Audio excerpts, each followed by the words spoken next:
Canada की पहली boxer हैं। कनाडा के जो प्रोविंस है मैनिटोबा, उनकी पहली बॉक्सर हैं जिन्होंने वर्ल्ड चैंपियनशिप में शिरकत की। डिलन और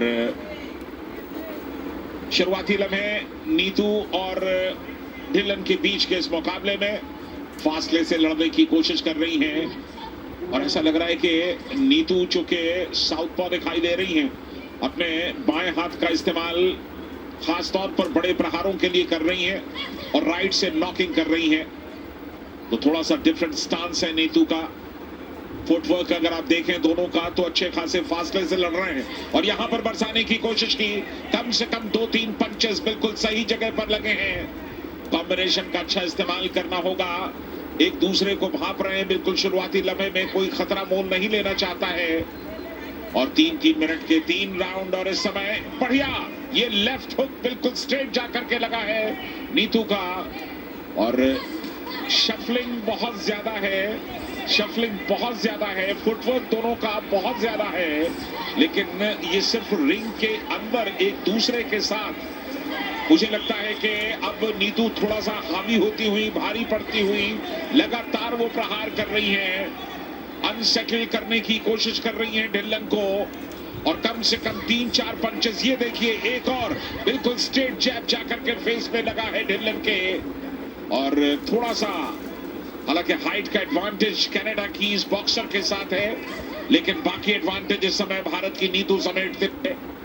और अब जबकि सिर्फ 1 मिनट के आसपास का वक्त बाकी इस पहले दौर में, नजदीक आई और उन पर प्रहार करने की कोशिश की, हल्का सा नॉक किया और यहां पर लेफ्ट हुक लगाने की कोशिश की, तो नीतू अब डोमिनेट कर रही है। शुरुआत में ऐसा लगा था कि शायद उनके पैर उखड़ न जाए। ये देखिए बिल्कुल स्ट्रेट जाकर के फेस पर लगा है ये डिलन के। डिलन ने ऐसा नहीं कि प्रहार नहीं किए हैं, लेकिन शायद बहुत ज्यादा प्रहार उनके सही जगह पर कनेक्ट नहीं हुए हैं। इस बात का ख्याल रखना होगा।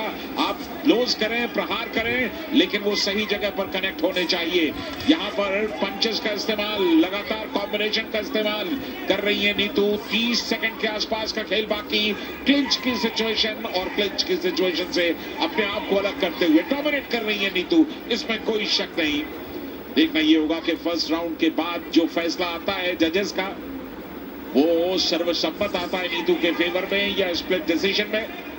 लेकिन अब तक की जो प्रोसीडिंग है उसके मुताबिक ऐसा लगता है कि डिलन के ऊपर नीतू भारी पड़ रही हैं और कम से कम कई उनके ब्लोज ऐसे लगे हैं कि बिल्कुल सही जगह पर कनेक्ट हुई। ये 2 ब्लोज एक के बाद एक, कॉम्बिनेशन का अच्छा इस्तेमाल और इसके पहला दौर यहां पर समाप्त हुआ। इंतजार कीजिए स्कोर का। ब्लू कॉर्नर में है भारत की नीतू। संभवतः नीतू को परेशान कर सकती हैं।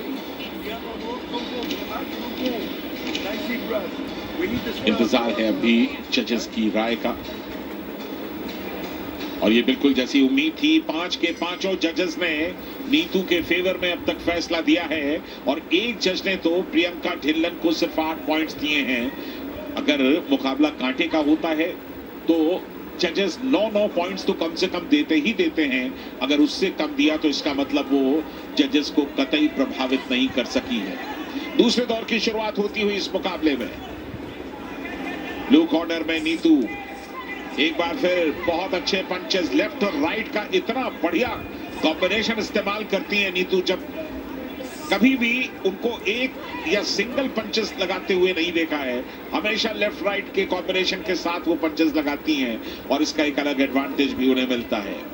1 मिनट निकल गया है दूसरे दौर का और डिलन चूंकि कनाडा की बॉक्सर हैं, आप जानते हैं अपने प्रोविंस से कनाडा को इंटरनेशनली रिप्रेजेंट करने वाली वो पहली मुक्केबाज हैं और थोड़ा सा ज्यादा आक्रामक होती हुई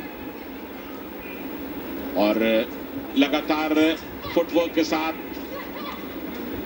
नजदीक आई और यहां पर इशारा किया गया कि बेल्ट के नीचे कतई जाने की कोशिश न करें।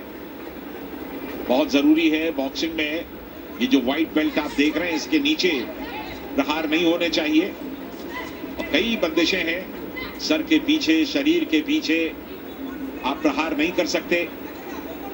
इन पर आपको पॉइंट्स तो मिलेंगे नहीं, बल्कि जजेस की राय में आप अपने पॉइंट्स भी कटवा देंगे, इस बात का ख्याल रखना होगा।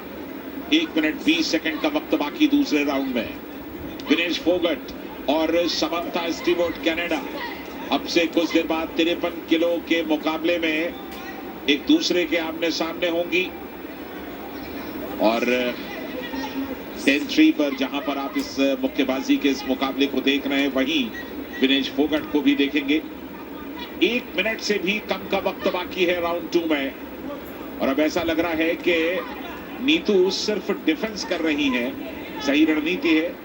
हल्का 1-2 जो प्रहार है वो जगह पे लगे हैं ढिल्लन के, लेकिन नीतू ने अब अपनी एनर्जी तीसरे दौर के लिए बचाने की कोशिश की है। दूसरे दौर तक उनके पास सॉलिड लीड होगी। बॉडी ब्लोज कुछ लगे जरूर हैं, लेकिन इनसे आपको पॉइंट्स नहीं मिलेंगे। पॉइंट्स आपको मिलेंगे जब पंचेस आपके बिल्कुल टारगेट पर कनेक्ट होंगे। हल्का सा गार्ड लिया हुआ है कनाडा की बॉक्सर ने, लेकिन नीतू का बिल्कुल ओपन गार्ड है। देखिए दोनों हाथ नीचे हैं, गार्ड पूरी तरह से खुला हुआ है। और ये एक यहां पर स्टैंडिंग काउंट दिया जा रहा है 8 का। जैसे ही रेफरी को ये लगता है कि किसी प्रहार से मुक्केबाज थोड़ा सा हिल सकता है, तो वो स्टैंडिंग काउंट। स्वागत एक बार फिर आप सभी का इस मुकाबले में। नीतू के पास निश्चित तौर पर लीड दिखाई देती है। परफेक्ट 5 के 5 जजेस ने दोनों राउंड्स में नीतू को पूरे पॉइंट्स दिए हैं। और अब तीसरे दौर में अगर आरएसी ना हो जाए नीतू के खिलाफ, या वो नॉकआउट ना हो जाए, तो ऐसा लगता नहीं है कि ढिल्लन की वापसी की कोई गुंजाइश है। तीसरे दौर में सिर्फ डिफेंस करना ही काफी होगा। बहुत ज्यादा आक्रामक ना हो नीतू, अपनी एनर्जी को बचा करके रखें अगले मुकाबलों के लिए। ये मुकाबला तकरीबन उनकी झोली में जाता हुआ। क्लब्स के अंदरूनी हिस्से से आप प्रहार नहीं कर सकते। नीतू को हल्का सा वार्न किया गया प्रियंका ढिल्लन के खिलाफ। तो प्रियंका ढिल्लन, हालांकि अभी भी उन्होंने हार मानी नहीं है। दूसरे दौर में एक स्टैंडिंग 8 का कॉल भी उनके अगेंस्ट में किया गया, और उस तरह के कॉल के बाद आप मनोवैज्ञानिक तौर पर थोड़ा सा हिल जाते हैं। विनेश फोगाट का मुकाबला होगा समंथा स्टीवर्ट्स के साथ कनाडा की। सोनी 10-3 और सोनी लिव पर आप इस मुकाबले को देख सकते हैं।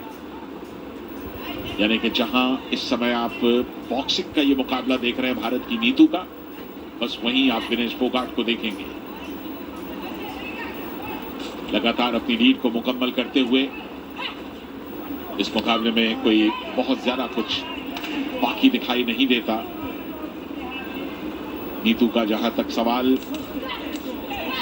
बढ़िया प्रदर्शन, लेकिन ढिल्लों ने इस साल AMBC कॉन्टिनेंटल चैंपियनशिप में ब्रॉन्ज मेडल जीता। एक बार फिर स्टैंडिंग इंस्ट्रक्शन, स्टैंडिंग कॉशन, और उन्हें अलग कर दिया गया। यानी कि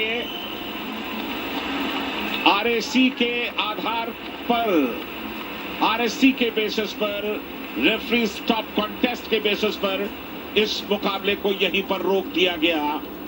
तो नीतू ने बेहतरीन जीत दर्ज की है इस मुकाबले में। तारीफ करनी होगी उनकी। ढिल्लन ने काफी देर तक